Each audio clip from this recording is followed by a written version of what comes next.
నమస్కారం దుర్గా కుమార్ గారు.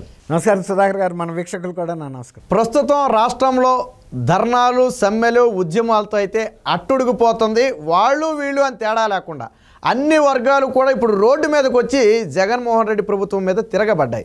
సో ఇంత వ్యతిరేకత ఉన్న నేపథ్యంలో వచ్చే ఎన్నికల్లో అసలు ఏం జరగబోతుందంటారు? అసలు అది నాకు కూడా విచిత్రంగా అనిపిస్తుందండి. ఇప్పుడు నేను 44 ఏళ్ల క్రితం జర్నలిజంలోకి వచ్చాము. అనేక ఎలక్షన్లు చూసాం. అసలు ఎలక్షన్ టైం వచ్చేటప్పటికి ఏ ముఖ్యమంత్రి అయినా కానీ, ప్రధానమంత్రి అయినా సరే, ఏ ఇష్యూస్ ఉన్నా కూడా ఫ్యాసిఫై చేసేస్తారండి. సర్దుబాటు చేసేసి ఒక లౌక్యమైనటువంటి వాతావరణంలో ఎలక్షన్కి వెళ్తారు. అంటే ఏ వర్గంతోనూ వ్యతిరేకత లేకుండా సౌమ్యమైన వాతావరణంలో వెళ్తారు. తర్వాత ఒకవేళ ఆ పార్టీ గెలిచి వచ్చినా గెలవకపోయినా మా కోసం సమస్యలు ఇక్కడ స్టాక్ పెట్టిపోయింది డాష్ బోర్డులో అన్న ఫీలింగ్ ఉంచరు. అది ఎప్పుడైనా చేసేది. మొన్న మనం అంతెందుకండి, మొన్న జరిగిన తెలంగాణ ఎలక్షన్లో ఆయన ఏ డిపార్ట్మెంట్తో కానీ ప్రభుత్వ శాఖలతో ఏం పెట్టుకోవాలా. ఒక్క చిన్న ఇష్యూ ఆయనకు వచ్చింది ఏంటంటే నియామకాల విషయంలో యూత్ తిరగబడ్డారు. అది ఎడ్యుకేటెడ్ యూత్. టీఎస్పీఎస్సీ సరిగ్గా పనిచేయలేదు. దీని మూలన పదే పరీక్షలు రద్దు అవ్వటం, పేపర్లు లీక్ అవ్వటం, తర్వాత నియామకాల విధానంలో కూడా లోటుపాట్లు జరిగినాయి.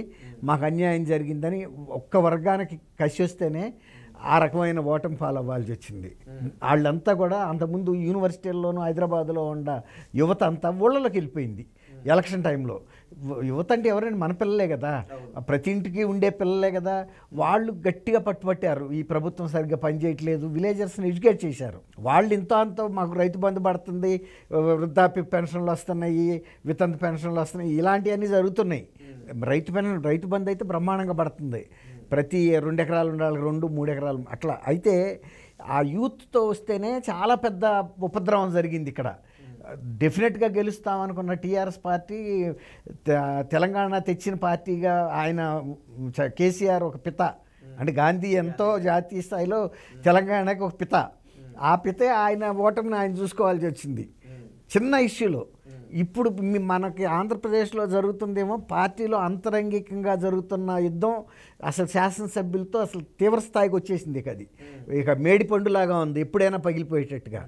ఇప్పుడు అంగన్వాడీలు గత ఎలక్షన్లప్పుడు నిజంగా ఎంత విశ్వాసపాత్రంగా చేశారంటే, ఈయన వస్తే మంచి జీతాలు ఇస్తాడు, వేతనాలు అలవెన్స్లు ఇస్తాడు, ట్రీట్మెంట్ బాగుంటుందని వాళ్ళు ఇంటింటికి తిరిగారండి. అంగన్వాడీ వాళ్ళకి చాలా ఇన్ఫ్లుయెన్స్ ఉంటుందండి విలేజ్లో, లేడీస్తో మరీ ముఖ్యంగా మమేకం అయిపోతారు ఒక కుటుంబ సభ్యులుగా. వీళ్ళు చెబితే చదువుకున్న వాళ్ళు కాబట్టి వాళ్ళు కూడా వింటారు. ఇప్పుడు అంగన్వాడీ వాళ్ళు సమ్మె చేస్తే వాళ్ళ సామాన్లన్నీ కూడా పగలగొట్టి మీరు లేకపోతే వర్క్ ఆగుతుంది అనుకున్నారు. పిలిపించి మాట్లాడి ఏదో వాళ్ళ కోరిక ఏదో తీరిస్తే అయిపోద్ది కదండి.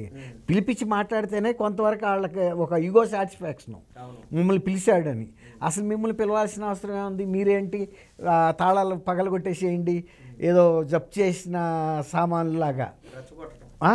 అంటే మీరు లేకపోతే ఆగుతుంది అనుకున్నారా అని చెప్పి వాలంటీర్స్ లేరా మాకు, వాళ్ళు ఏదైనా చేసేస్తారు వాలంటీర్స్ కప్ చెప్పారు. వాలంటీర్స్ వాళ్ళు 4.5 ఏళ్ల పైనుంచి 5,000 రూపాయలతో చేస్తున్నారండి.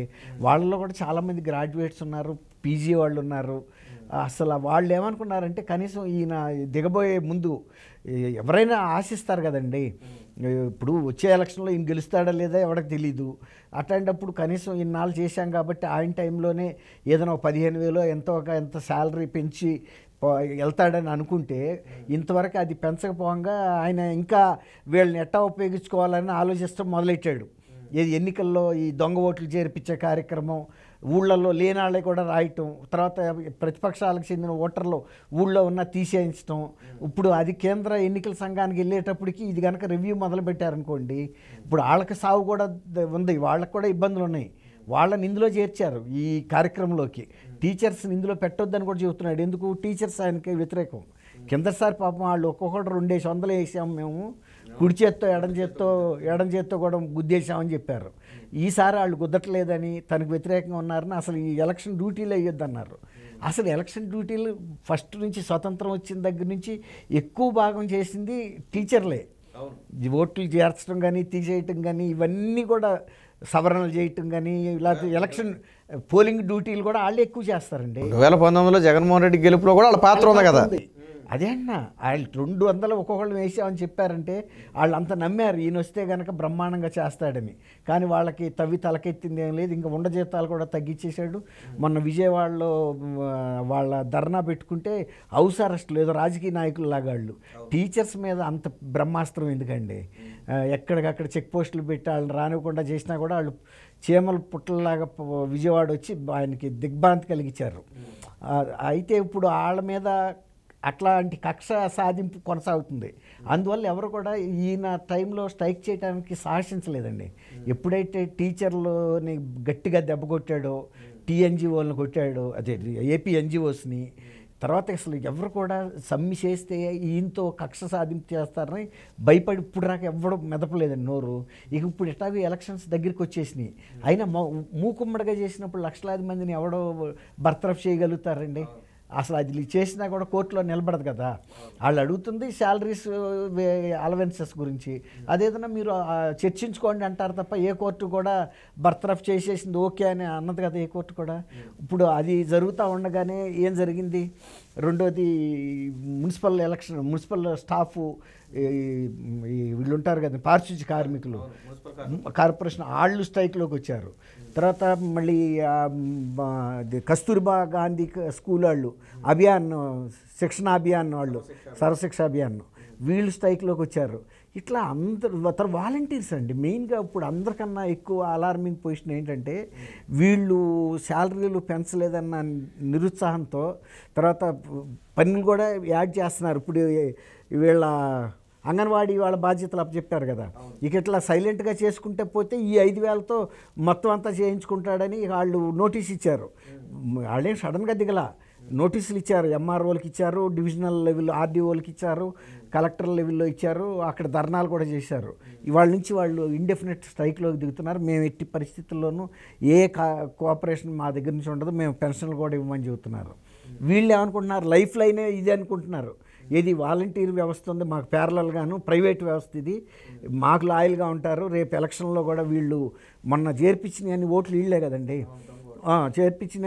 ఇప్పుడు వాళ్ళ పరిస్థితి ఎట్లా తయారైందని గవర్నమెంట్కి, వీళ్ళని కనుక వాళ్ళ కోరికలు తీర్చకపోతే వాళ్ళే బయట వాళ్ళకి చెబుతారు, ఇగో ఈ ఇంట్లో ఇన్ని ఓట్లు ఉన్నాయి, ఆ ఇంట్లో అన్ని దొంగ ఓట్లు ఉన్నాయని చెప్పారనుకోండి, అసలుకే మోసం కదా.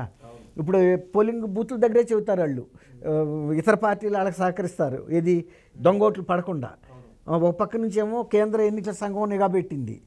ఈ టైంలో వీళ్ళతో ఎందుకు వచ్చిందా అని పార్టీలో ఇప్పుడు ఎమ్మెల్యేస్ వీళ్ళు మదన పడుతున్నారు.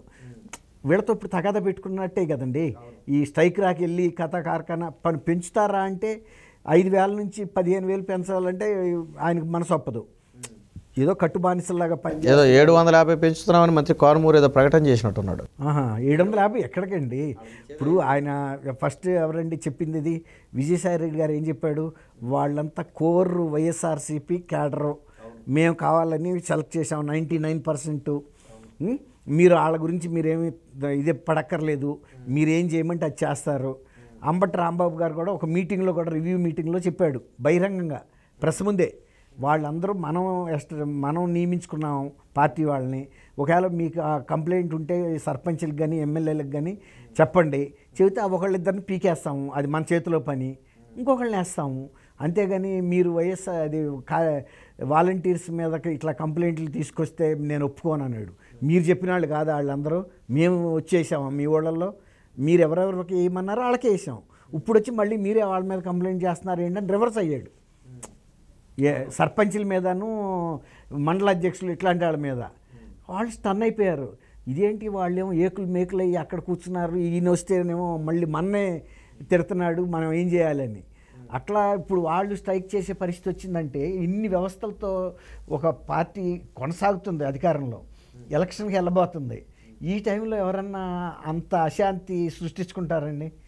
ఎవరు? అందరూ కూడా ప్రభుత్వం సంబంధించిన వాళ్ళే కదా. తర్వాత ఇవాళ కరోనా తరుముకు వస్తుంది. ఈ పారిశుద్ధ్య కార్మికులు కనుక మున్సిపాలిటీల్లో కనుక సరిగ్గా చేయకపోతే రేపు కరోనా కనుక చుట్టుముట్టిందంటే ఇక ఎన్నికలు ఉండవు, ఇంకేం ఉండదండి. కరోనా వచ్చిందంటే ఎమర్జెన్సీ ప్రకటించినట్టే అయిపోద్ది. అవసరమైతే ఇక ఎన్నికలు కూడా పోస్ట్పోన్ చేసేస్తారు, ఎందుకంటే ప్రాణాలు ముఖ్యం. ఇవన్నీ కూడా ఆలోచించుకోవాలి. జనాలకు కూడా ఎంత ఇది వస్తుందండి. కిందసారి అల్లాడిపోయారు, కరోనా టైంలో మేము అది చేస్తాం అన్నారు. చివరికి తీరా కరోనా పెరిగిన తర్వాత హాస్పిటల్స్లో ఆక్సిజన్ సిలిండర్లు కూడా ఇవ్వలేకపోయారు. ఆంధ్రప్రదేశ్లో ఎంతమంది చచ్చిపోయారండి రుయ్ హాస్పిటల్లో. ఒక్కొక్కసారి ఒక 50-100 మంది ఒక్కొక్క రోజులో చచ్చిపోతుంటే బాడీలని క్రిమేషన్ చేయలేని పరిస్థితి. అట్లాంటి సిచ్యువేషన్ మళ్ళీ కనుక వస్తే బీతావాళ్ళు అవుతారు జనం. అట్లాంటి ఈ టైంలో పెట్టుకోకూడదండి. ఏదుండా కొంచెం శాంతియుతంగా పిలిపించి మాట్లాడి వాళ్ళ ఈగో సాటిస్ఫై చేసి పరిష్కారాలు చేయాలి. కానీ ఇవన్నీ పేరబెట్టుకున్న ఇష్యూస్ ఇవన్నీ కూడా ఏంటంటే ఇన్నాళ్ళు గవర్నమెంట్కి భయపడి ఎవడు కూడా నోరెత్తలేకపోయారు. ఇప్పుడు దిగిపోతుంది కాబట్టి అసలు ఈ గవర్నమెంట్ గెలిచేదే పడా, ఇంకా ఇవాళ ఆడకపోతే మనం ఎప్పుడు అడుగుతాం అనేది ఇప్పటికి వీళ్ళు వచ్చారు బయటికి. ఇక రేపు ఎవడొస్తారో మనం అయితే చెప్పలేము. అట్లా ఉంది. ఇప్పుడైనా ఎంతో కాలం నొక్కిపెట్టి పరిపాలన చేయలేరండి. నియంత్రణలాగా ప్రజాస్వామికంగా ఉండాలి. ఎంప్లాయీస్ని విశ్వాసంలోకి తీసుకోవాలి, చర్చించాలి. లేకపోతే మా ఆర్థిక పరిస్థితి కూడా ఇగో ఇట్లా ఉంది, ఏదో ఇంత కాదు అంత ఇస్తాం అనేది చెప్పుకోవాలి తప్ప నియంతృత్వ ధోరణితో మేము ఎంప్లాయీస్ని ఏదైనా చేసేస్తాం, నాకు 150 సీట్లు ఉన్నాయంటే ఇదిగో ఇట్లాగే ఉంటాయి. చివరికి వచ్చాడు అధికారాంతం మనం చూడవాలి అయ్యే వార్ల చక్కదనములని అట్లా ఉంటుంది.